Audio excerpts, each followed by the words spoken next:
Welcome to Spirit Baby Radio. You are about to join a frequency that will open your mind, expand your heart, and activate your spirit. Thank you for joining Kelly Meehan, Spirit Baby Medium and Master Energy Therapist. Kelly believes in the power of the Spirit Baby. She speaks with babies in spirit before life, in the womb, and after life.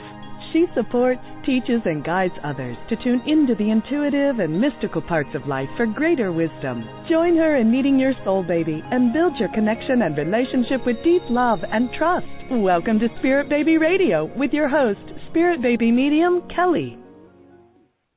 Welcome to episode 124, October 29th, 2021. Accessing your inner infant, healing with love into parenthood. How can you access your heart's healing through early foundational awareness? What does it mean to heal inside the trauma for release and self-discovery? Are you open to explore and create tools of change? What ways can healing support conception into pregnancy? I have a special guest episode. I'm like smiling over here, and I'm going to read her bio in a minute. Her name is Annie Brooke. Hi, Annie. Hi, Kelly. I'm so glad to be here and to meet all your people and you know, dive in together.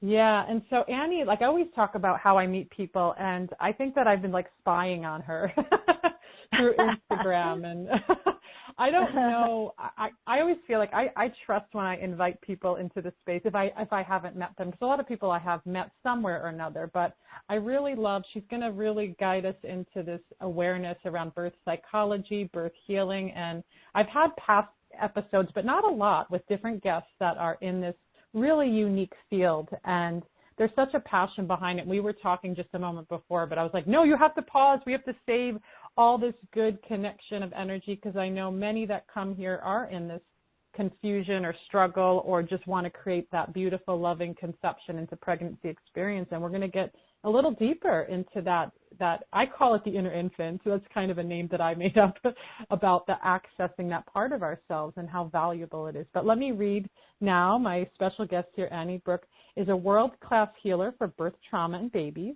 Her books help train therapists as well as educate parents on how to help their children and how to recover post-birth. Annie knows this work from the inside out, was born premature and dedicated her life to helping people resolve infant trauma. She has worked in hospitals, trauma centers, public schools, mental health clinics, and runs her own practice for over 35 years, where she helps infants into adults and families. Her passion is sharing body tools that heal, and she knows how to access precognitive memory, those times of infancy, to help children through adults regroup after a difficult birth. Oh, my goodness. Awesome. Thank you for being here. Oh, it's my pleasure. And, you know, it's such a, when we can intervene at this level of conception, right, of healing of the deepest imprints, it makes life so much better. And I'm glad for the work you're doing to help people figure that out. Yeah, I love, you know, I always talk when I go into, I'm like a processor. I'm always processing things and feelings, and I've gotten this really big chunk in the past year. I call it my inner infant, because that part of me shows up, like you said, in the present, right? We talked about that for a moment earlier, and it's so interesting because we tend to think, and what I see from people is like, oh, the past is the past, but it's like, but we're living it, right, in the present, you know? Right, and that's the key to my work. Is because as a baby whisked away from mama when I was born, you know, I had infant trauma. When you're in an incubator or not, you know, separated at birth, or if mom has really severe postpartum depression, all these factors affect what they call attachment dynamics, the ability to trust another and to get your needs met. And so as adults, this shows up all the time in relationships. How the stories from infancy, I call it the hidden story behind difficult behavior, and how that influences adult life, even in terms of, you know, being willing to accept a promotion or being willing to be visitable, or sometimes people carry a sort of false self. They have to prove themselves all the time. These behaviors happen because there's not this understanding that you're lovable. You know, that people feel deeply in the core they're they're connected to source and they're lovable and their needs can get met. The mental body takes over when there's trauma, and it tries to protect and defend. Yeah. It tries to I want to protect hear and more defend. about that. Sorry. I want to hear more about that mental body of trauma, because there are, you know, people tuning in that are like, hey, wait a second, what was my foundation like? And or maybe there's a denial, or maybe there's a lack of memory, but you, like you said, we're living it in the now. Love to hear more about that. Okay, so I'm going to do a little simple sort of neuroscience, which is one of my, you know, I do these free Friday lives on my Facebook, the Brooke Institute, and they're all geeky neuroscience body practices for everyday people, you know, so you can actually get in there and help govern and support changes in your own behavior. And what the memory you're talking about, you know, like you said, people say, oh, that was so long ago. Well, it's true. We don't remember cognitively because our brain wasn't even online cognitively. Yes. But what was online is the part of the brain called the amygdala, which scans for safety and danger. And this is awake in utero. And so what's happening is our cells are recording events. They don't have context, which is why it's so hard to heal. But once you understand it, you can get right in there. What it means is there's something called implicit memory. And that is simply the memory of the cells that are recording every experience. So when a baby is in the crib and they cry and nobody comes, that gets recorded. Because in the body that shows up as maybe the baby was hungry, and then their hunger had them cry, and then their hunger had them get, angry, and then they got scared, and then they just collapsed and got hopeless. And then they zoned out.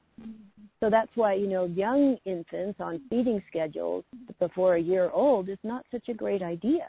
But mothers didn't know that. They were even encouraged to do that back in the 50s. So we never blame the mamas, but what we want to do is, how do you get that implicit memory to come to the surface? Because now you're deep in the primitive brain. You are really doing geeky neuroscience personal healing, and I love it. So that's what I want people to know is, you're not broken.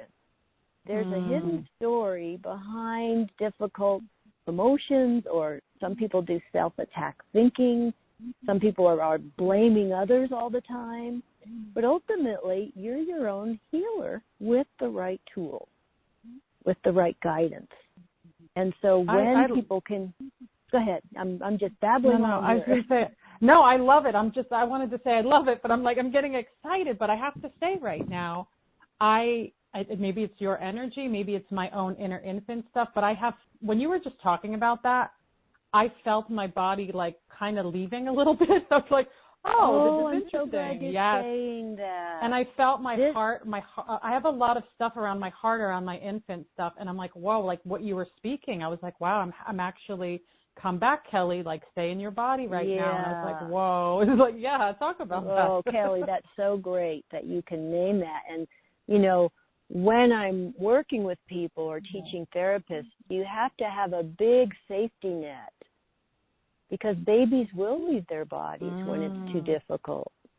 And what we want to do is almost go out to the edge of the universe and hold a big, cotton glove, so that no part of the self, that's what I call dissociation. It's just a psychological word.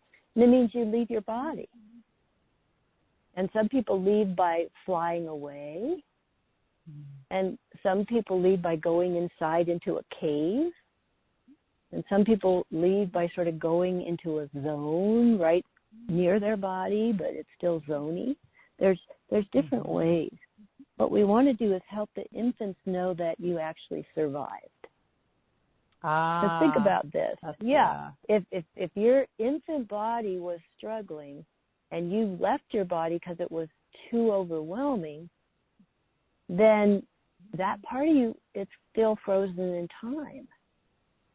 it doesn't actually realize you made it through. So powerful.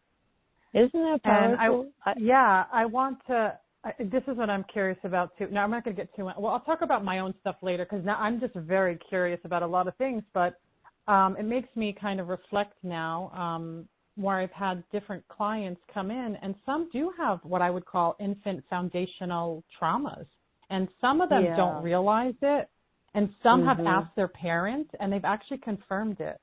They're like, oh, wait a second, because I get information very different, and so I'll sometimes see a timeline, and I'm like, why is this in? Are they sick? Someone's ignoring them. Something's happening in that timeline, and how is this reflective to conception?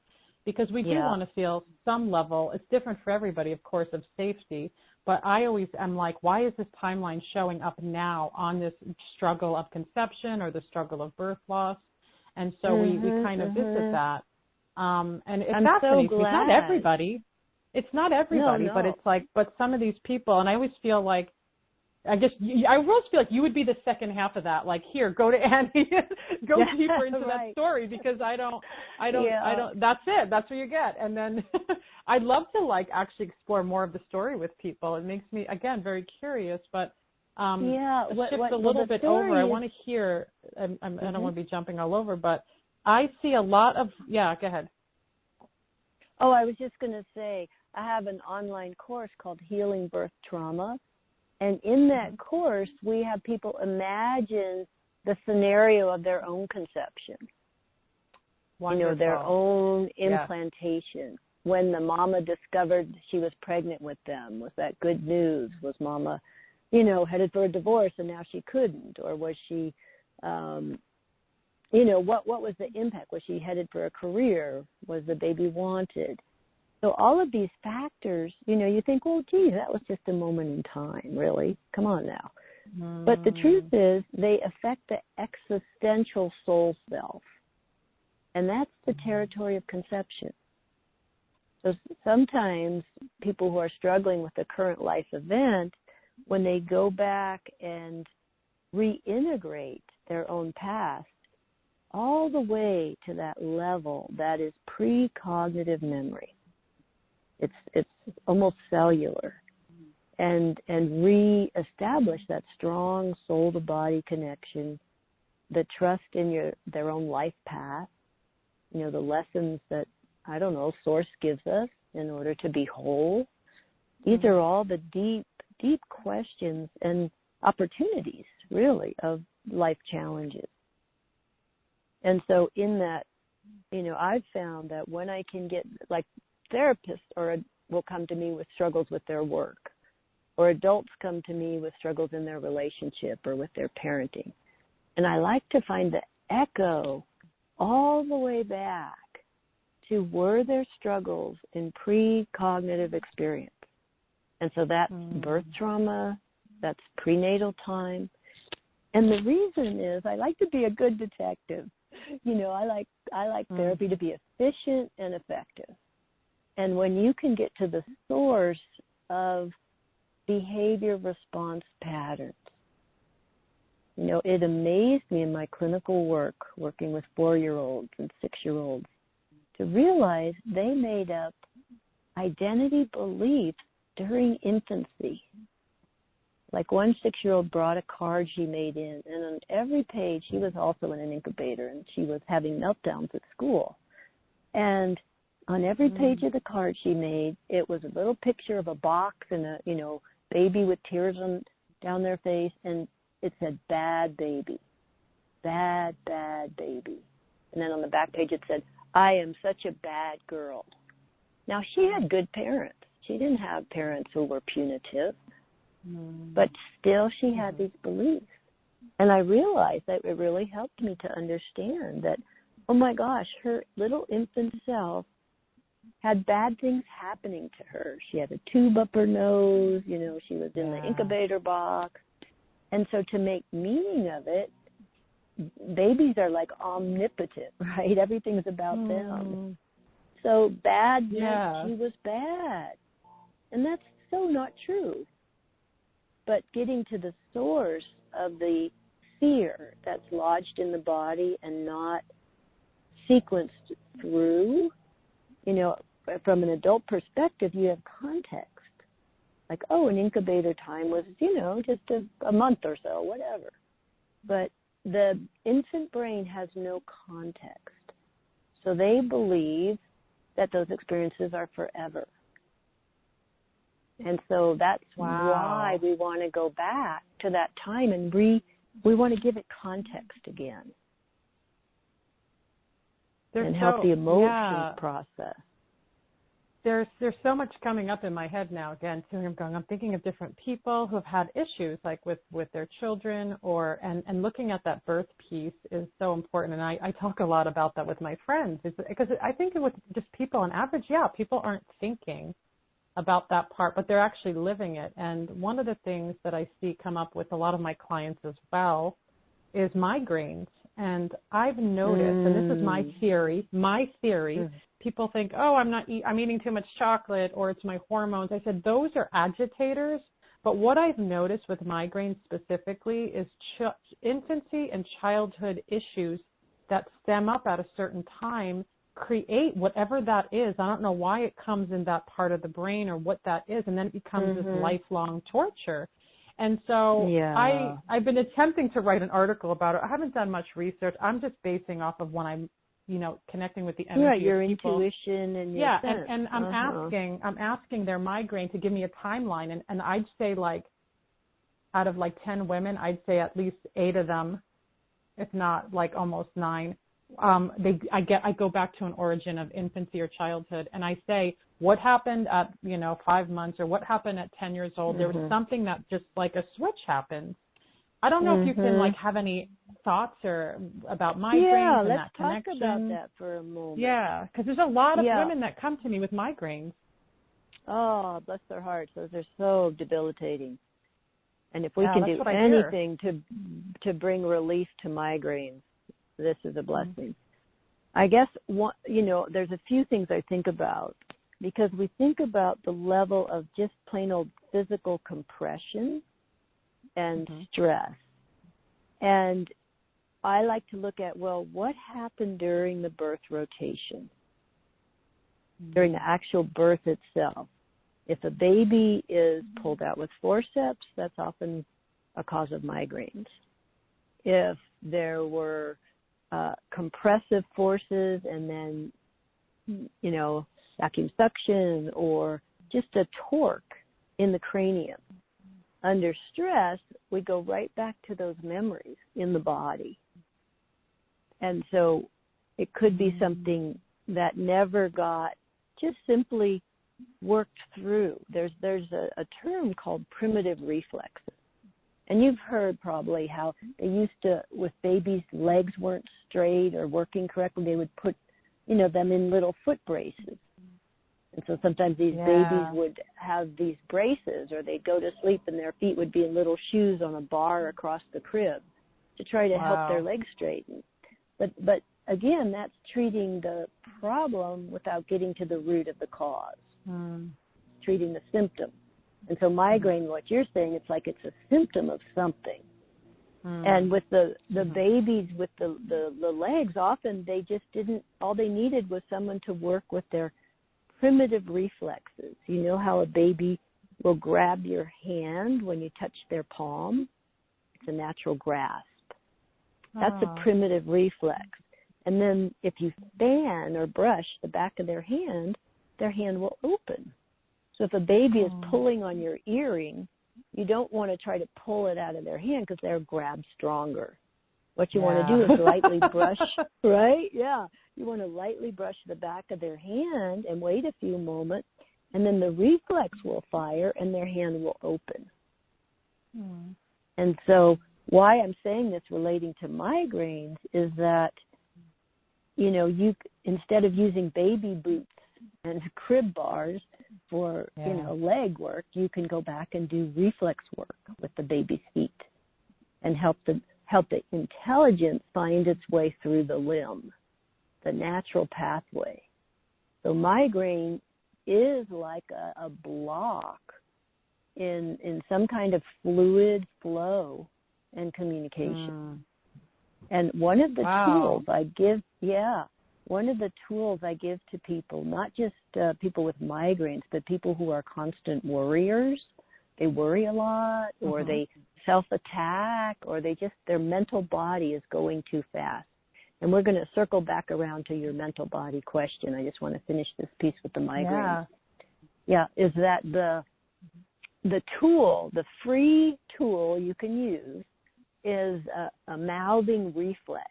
It's literally what's called oral rooting. It's the way a baby learns to latch in order to feed. And some people are bottle fed and all of this. Doesn't matter.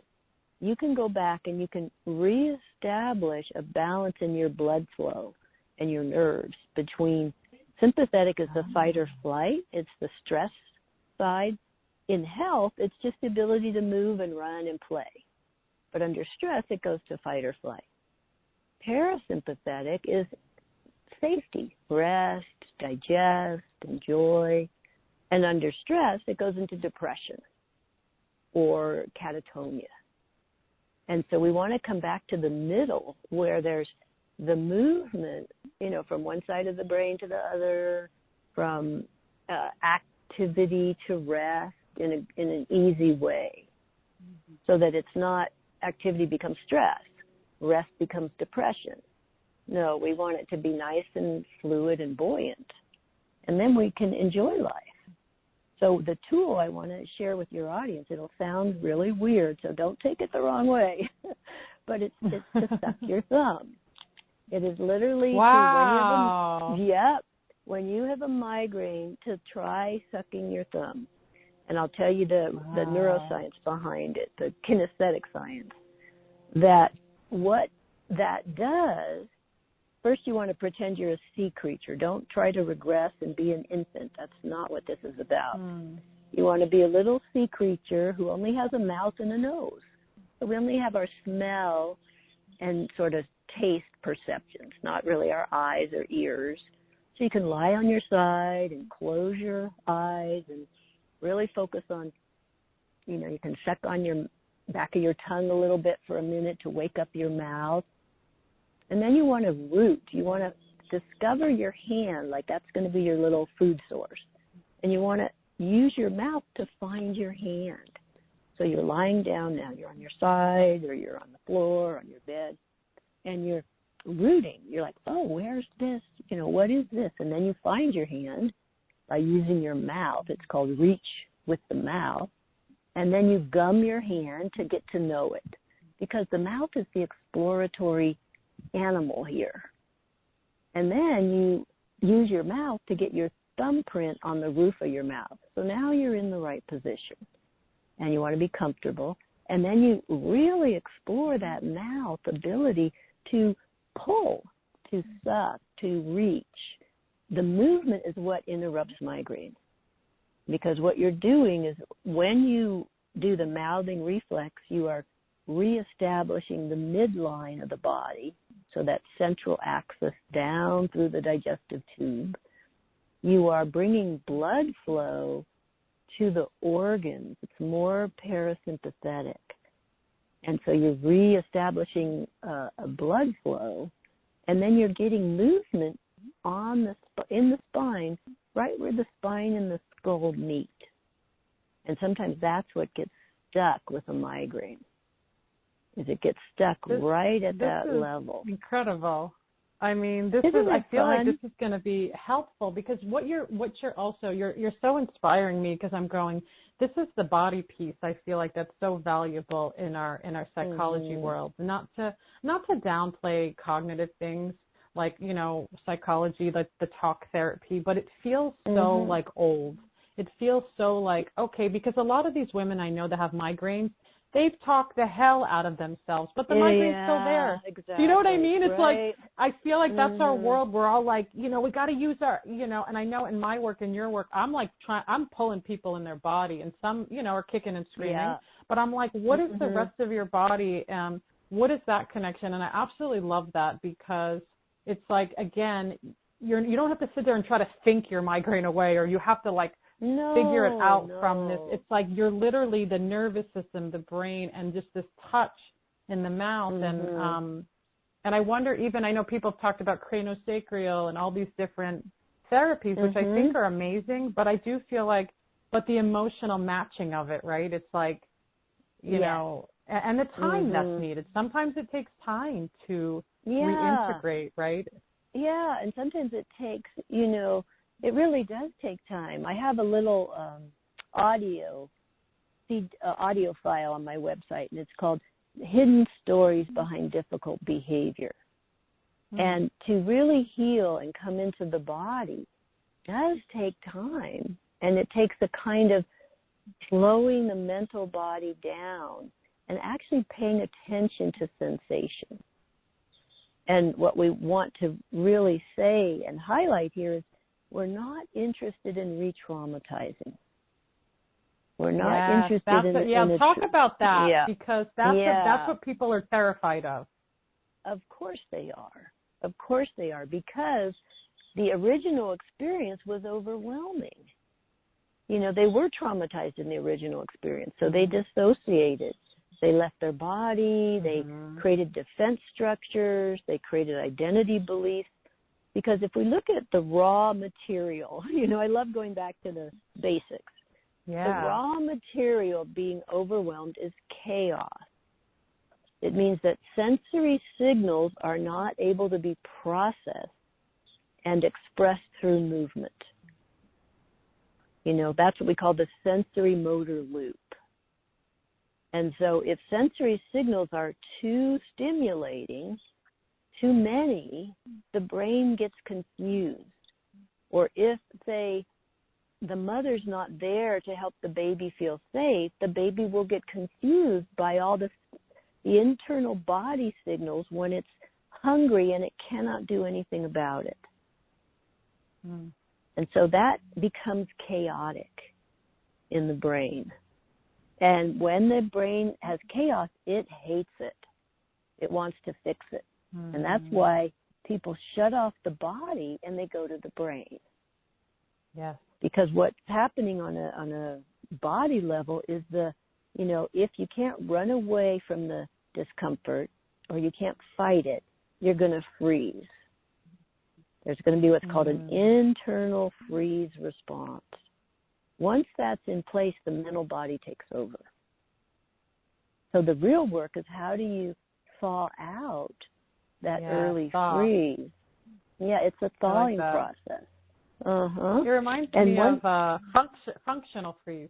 I've heard that term before, right? It's functioning with the freeze. That's where the freeze is deep in there and you function on top of it and you don't even know it's there. But you're compensating function. You're not organically being supported and easeful function. And compensation becomes a little addictive. You know, you feel really good about yourself. Wow, I can do all this, right? And what you're doing is you're motoring on top of a freeze. So sensory motor wants to be in balance. The kids who are hyperactive, their sensory signals bounce into motoring without being integrated in their perceptions. So that's why they create chaos all around them. Interesting. Yeah. Isn't it wild? Yeah.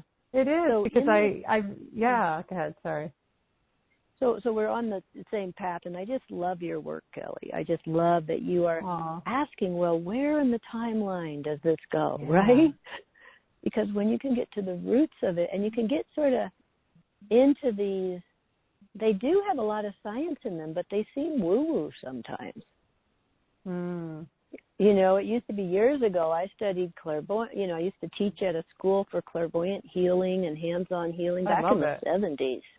Yeah. But at that time, I didn't know that. This is why I like you, Annie. This makes sense when you say that. 'Cause I literally saw you on Instagram, and I trust my instincts. I feel like they're very good. And I saw you, and I was like, she needs to be on my podcast. And I didn't really actually know. I didn't really know about the amazing background you had, to be honest. And then I was like, I'm learning a little bit more now, but I'm growing. And then when you just said that, I'm like, of course, Kelly, of course. I always really gravitate towards the clairvoyance. Right. Yeah. And what I found in teaching, I taught at this school for 5 years, and it had so much value. It was based on Sufi meditation practices for being able to sense your body. To actually, and then I had to, put that work down and get more and more working with the emotional body, the physical body, infant development, how do emotions get activated around other people? How do we feel safety? And then the pre and perinatal, going back to those times that are precognitive for sure. And so the good news is we're the temple of healing. Our bodies are literally the temple of healing, but they don't feel like it when they feel uncomfortable or when we're afraid. And I want your people to understand that emotions, sensory motor and arousal goes into the limbic brain, the emotional place. That's where fear lives. That's where, anger, deep grief and sadness. Those are important things. And the body can't really heal if the block is an emotional block. It needs to help that release in order for the cells to communicate better internally. And here's what I want to say about that is that there's a wonderful book by Candace Pert written in the 80s called Molecules of Emotion. She was a scientist, and she said, emotions actually are chemicals. And so now we're down to the cellular level of communication. We're down to chemical bonding. And it doesn't mean we have to get lost there. The only important piece at a basic level is that if emotions are not processed at the time, and infants learn to regulate by the healthy adult giving them reflection.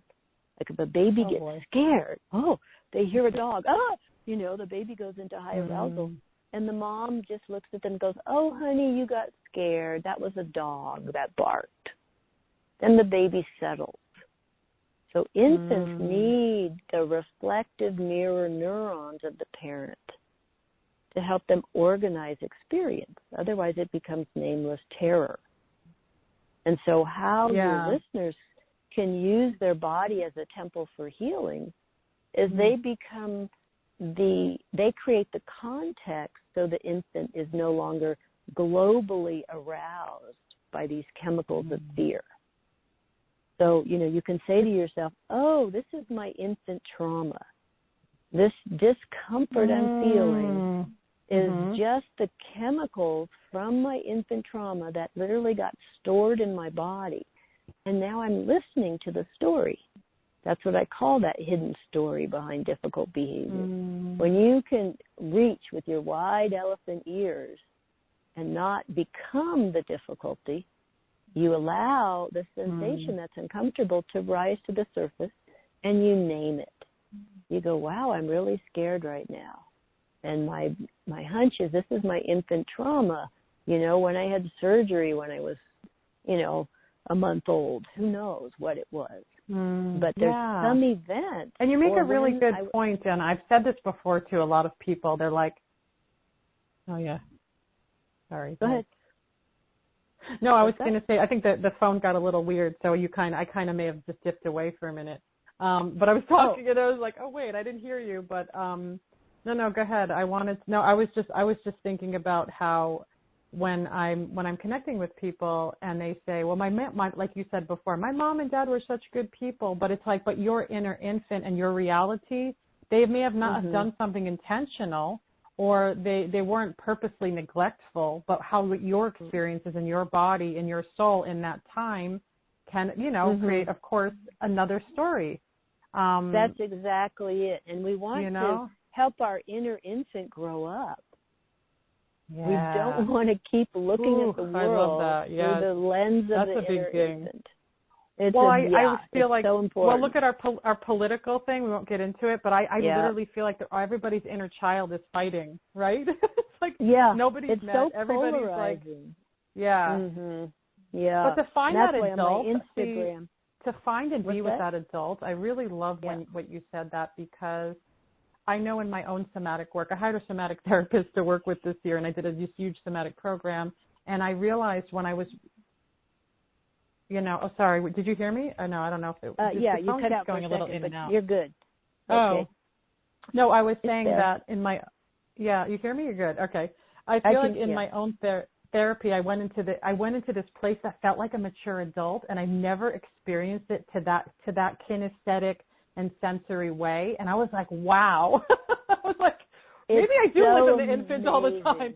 It's incredible. I had no idea. We weren't trying to get there, but it was just so organic. And I sat there and I just felt like the world was good. You know what I mean? That feeling of like everything is okay. I felt mature. Good. That's what I want for all right? It helps people be better parents. And it doesn't mean you lose your playfulness at all.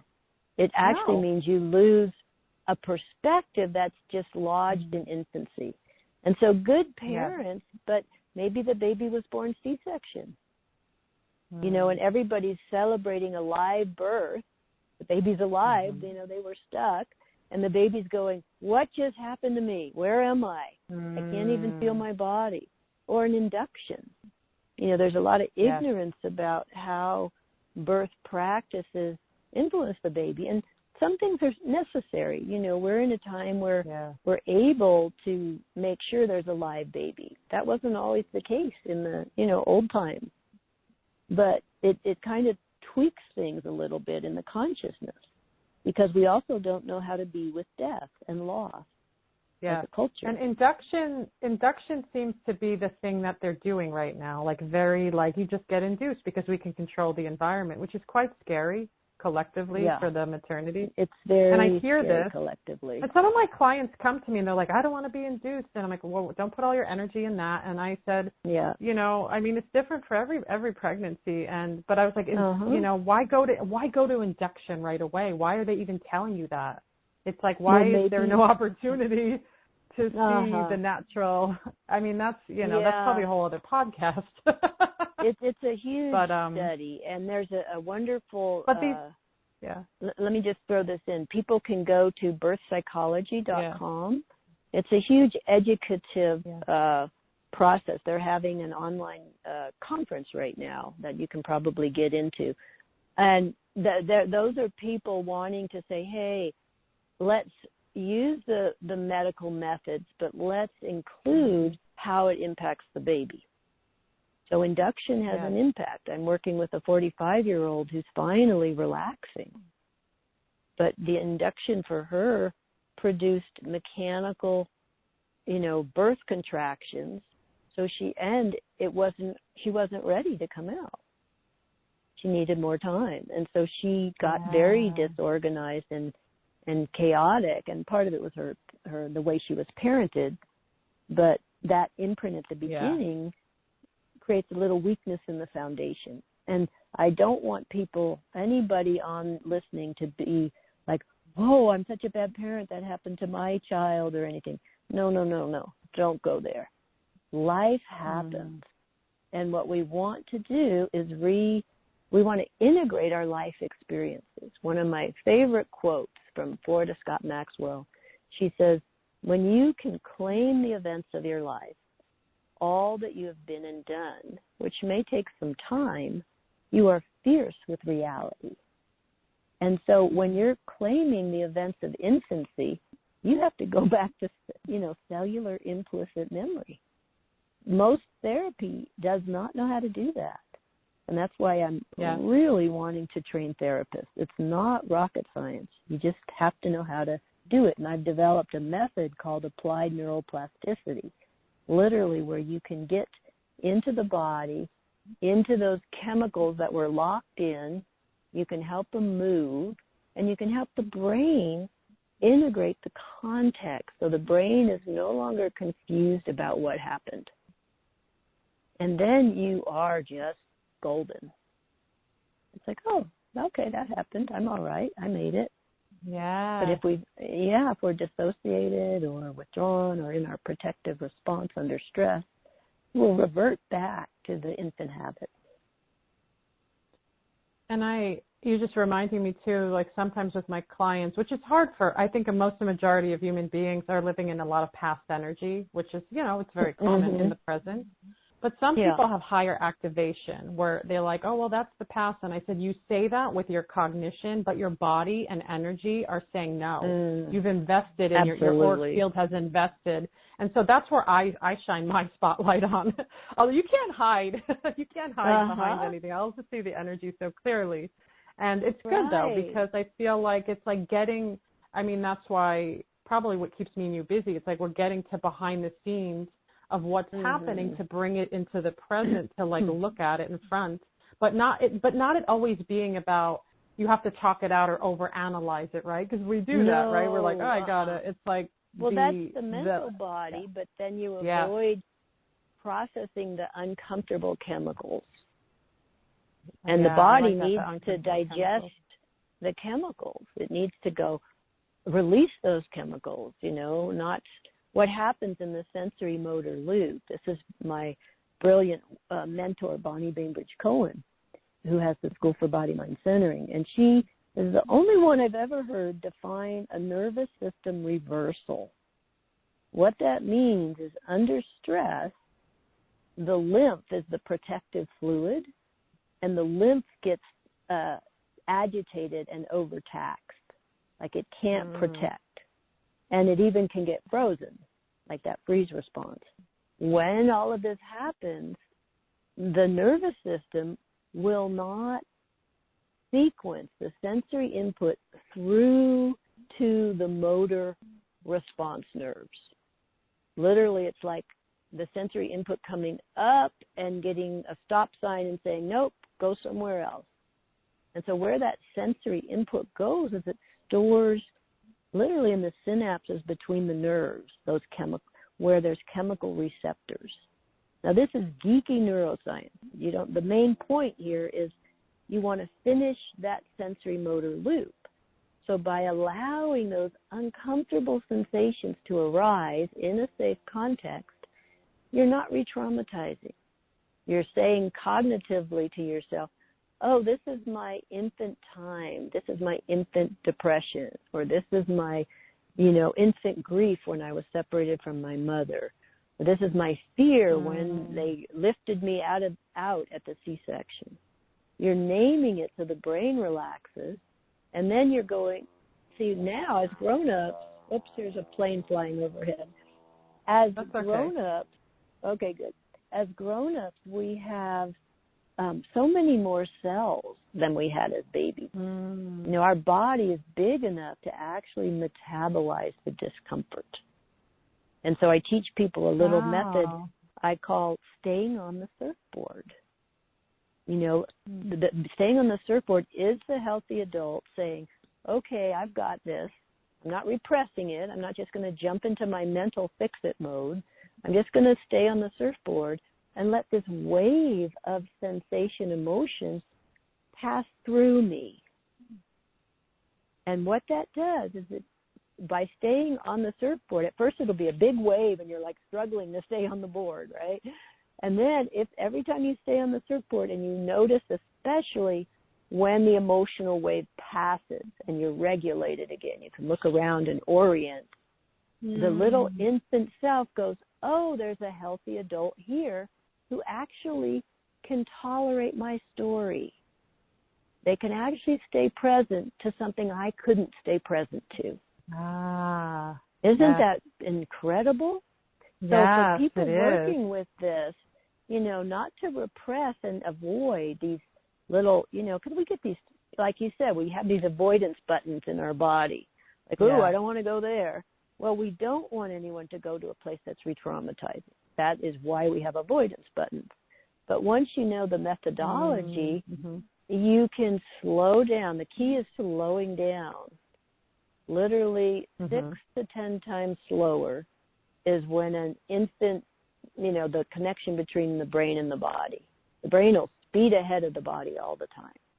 So learning to call a pause, actually attend to sensation that's uncomfortable, and add breath. So getting literally the cells to breathe in that area, And then they can, work with the chemicals, and you add breath, and then you can find out, well, what does the body want to do? This is a free download on my website, a PDF called The Satisfaction Cycle. And we want to learn how to orient to satisfaction again, not to distress. And it's the actions a baby does when it's learning to, lift its head and reach out and find an object. It's way young in the primitive brain. But literally you can ask the distress, well, do you want to push? Do you want to reach? Do you want to take hold? Do you want to hide? Do you want to run? And you kind of let your body motor what it needs. So if people say, I want to hide, I say, okay, put a blanket over your head and hide. And then something in their nervous system relaxes enough that they go, oh, okay, now I'm relaxed. Now what's arising? And then they want to look out, right? And they want to make contact. But they had to hide first. And that could be a C-section imprint that was overexposed. You're overexposed so fast. I mean, we don't have to know exactly what it is, but we learn to pay attention to the sensation and to allow the motoring to happen. Like some people come into my office and they're struggling with anxiety. And so when we go, okay, where's the anxiety? And they go, oh, it's in my heart. And I said, okay, then they say, I want to hide. And I say, well, is that what you always do? And they go like, yes. I said, well, instead, why don't you go out the door and run around my office as fast as you can and come back? Yeah, so I'm getting them to not be afraid of the energy, but to engage it. Yes. I just had this conversation with someone the other day. They looked at me like I was a little bit like, what are you saying? I said, when the anxiety's there, you don't push it away, see what it wants to do with you. And they're like, I go, it's so much more than that. As I say the words, I say, you may need to do that like with somebody or explore it to the depth of that. But I love that you just shared that, because a lot of people I work with, I'd say a high majority have anxiety, and I'm sure you see that too. But it's like you said, like, can we access it and be with it? I've even had in this year, months back, I started experiencing anxiety too. And I was like, oh, but I don't experience it anymore, because I was like, I'm going in. I'm diving in. Because the sensations, I was like, wow, my heart's pounding. I'm feeling shaky. And okay, I have emotion. I'm like, without like trying to overanalyze it. And that's the piece. We want to like I always joke and say, my Amazon package, you order it today, it's here tomorrow. It's like, I do this. People want things in that moment, right? They right? want It's like instant, instant. Yeah. We're all kind of trained that way, and it's like now you have to come back to nature, really, right? Nature, growing, water, sunlight. It's not instant. Come on, no, let's come back to nature. And that's what I love, sharing tools. I have lots of online courses. We need tools. We need tools. We're not dumb. We just need the tools.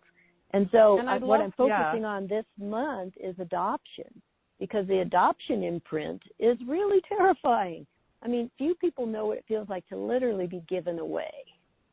And that's way deep in the infant brain. So I have a free online webinar on Monday, the 1st of November, and you can go to my website, anniebrook.com. You can go to my Instagram account and look at the link in my bio. But I really want people to register and learn more of these somatic tools. And it's okay to join even if you're not adopted, because I share the body-based tools, but especially for people who have children who are adopted, or you were adopted, or you're a therapist and you want to increase your skill set, because there's so much need for help. Yeah. And Kelly, you were saying how, you kind of sometimes people gravitate towards you who were adopted. And that's probably I know we talked earlier about that. Yeah. We talked earlier about that, and they're gonna listen to this, so you know who you are, ladies. But there is. It's like, and I started analyzing that, like, what is that? But I know with the work that I do in my foundational traumas, I was like, this makes sense, but it was like a lot. And you don't. I remember growing up, you didn't hear a lot about adoption. Maybe it was secretive. But now I'm like, I'm literally like attracting, and I love, I want you to share. And so this birth psychology piece, I just want to kind of expand it into, it's literally, I feel like, for everybody, conception, pregnancy, and not just for the pregnant person or conception. It's like the partners too. If you're in partnership and you're on a conception journey, or let's say you've birthed your child and there's traumas and things, there's always little pieces. But I love that, Annie, you give these tools, and there's so much resources to come back to the body in such a lovely and, of course, not so easy way. But I'd love for you to share just ways that people can contact you, website, maybe Instagram, whatever it is. Go to Annie Brooke Therapy on Instagram. Go to the Brooke Institute on Facebook. I have a YouTube channel, and you can reach me by email by just going to outreach@anniebrooke.com. My website is anniebrooke.com, and it's loaded with resources. And I love sharing tools that heal. So please, please go there, have a look around, and join my free PDF library. If you like to read this stuff and ponder it, I really like sharing, because we're not, it's not rocket science, but it is very nuanced, all the way into the earliest cellular memories. And I want you to have those tools so you can thrive. That's my mom was a social worker, and we were like, hey, let's have the world be a good enough place for everybody. Oh. Yeah. Well, thank you so much, Annie, for being here. So much. Yeah. And so, I just wish I could the talk best about to this all for your hours. mamas. Yeah. Yeah. And I'll just say briefly that people trying to conceive, it's a wonderful thing to do your own healing of your birth trauma prior to conceiving, if you have that opportunity. Or if you're struggling with conception, then maybe, reducing some of your own early shock patterns can help you feel safe enough to conceive. Who knows? I don't mean to minimize people's struggle at all, but to just know that there's tools and resources. Well, thank you, Annie, for being here. You're so welcome, Kelly. What a treat. And thank you, everybody, for joining episode 124. If you like my podcast, please subscribe, leave reviews. And as always, please check out my journal. It's a book. It's called Sacred Communication, a Spirit Baby journal. And, of course, Spirit Baby Oracle cards, answers from Spirit Baby. This is Spirit Baby Radio. Thank you for joining Kelly in the energy of awareness, love, healing, and soul communication. Please join the next episode at www.soulbabycommunication.com.